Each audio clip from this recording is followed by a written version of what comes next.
जंगल के राजा शेर को अपनी शक्ति पर बड़ा घमंड था। वह स्वयं को सबसे शक्तिमान समझता था, इसलिए जंगल के हर जानवरों पर अपनी धौंस जमाता रहता था। जंगल के जानवर भी क्या करते, अपने प्राण सबको प्रिय थे, इसलिए न चाहकर भी शेर के सामने नतमस्तक हो जाते। एक दिन दोपहर के समय शेर एक पेड़ के नीचे सो रहा था। वहीं एक मच्छर भिनभिना रहा था, जिससे शेर की नींद में खलल पड़ रहा था। वह एक मच्छर से बोला, ए मच्छर, देखता नहीं मैं सो रहा हूँ, भाग यहाँ से, नहीं तो मसल कर रख दूंगा। मच्छर बोला, क्षमा करे वनराज, मेरे कारण आपकी नींद में व्यवधान उत्पन्न हुआ, किंतु आप मुझे ये बात नम्रता से भी कह सकते हैं, आखिर मैं भी इस धरती का जीव हूँ। अच्छा तो तू छोटा सा मच्छर मुझसे जुबान लड़ाएगा, और क्या गल कहा मैंने, तुम मच्छर हो ही ऐसे कि कोई भी तुम्हें यूं मसल दे, मैं तो ये बार बार कहूंगा, क्या बिगाड़ लोगे तुम मेरा। मच्छर को शेर की बात और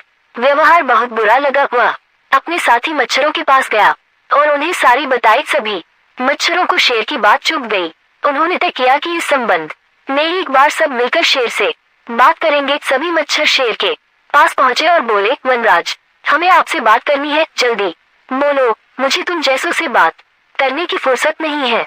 शेर बोला, वनराज, आप होंगे बहुत शक्तिशाली, किंतु इसका अर्थ ये कतई नहीं है कि आप अन्य जीवों और प्राणियों का मजाक उड़ाएं या उन्हें नीचा दिखाएं।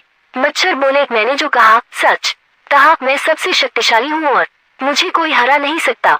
घमंड में चूर शेर गरजा, ऐसा नहीं है, अगर आप शक्तिशाली हैं तो हम में भी इतना सामर्थ्य है कि आवश्यकता पड़ने पर हम किसी का भी सामना कर सकते हैं और उसे हरा सकते हैं। हम आपको भी हरा सकते हैं। मच्छर भी चुप न रहे। ये सुनकर शेर हंसते हुए बोला, तुम लोग मुझे हराओगे, प्रश्नवाचक चिन्ह, तुम लोगों की इतनी हिम्मत की मेरे सामने आकर ये बात कहो, मेरी शक्ति का अंदाजा नहीं है तुम्हें, अन्यथा ऐसा कभी नहीं कहते। अभी भी समय है, भाग जाओ यहाँ से, नहीं तो कोई नहीं बचेगा। शेर के घमंड ने मच्छरों को क्रोध कर दिया। उन्होंने ठान लिया कि इस शेर को मजा चखा कर ही रहेंगे। वे सारे एकजुट हुए और शेर पर टूट पड़े। वे जगह जगह उसे काटने लगे। वह दर्द से कराह उठा। इतने सारे मच्छरों का सामना करना उसके बस के बाहर हो गया।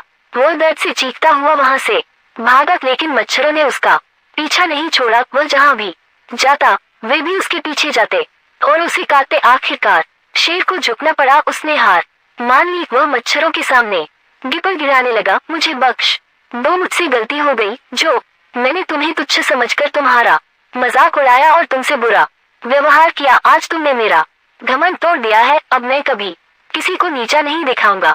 मच्छरों ने शेर को सबक सिखा दिया था, इसलिए उन्होंने उसे काटना बंद कर दिया। वे बोले, घमंडी का घमंड कभी न कभी अवश्य टूटता है, आज तुम्हारा टूटा है, घमंड करना छोड़ दो, अन्यथा एक दिन ये तुम्हें ले डूबेगा। और कभी किसी प्राणी को नीचा मत समझो, हर किसी का अपना सामर्थ्य और शक्ति होती है। शेर तौबा करते हुए वहां से भाग गया।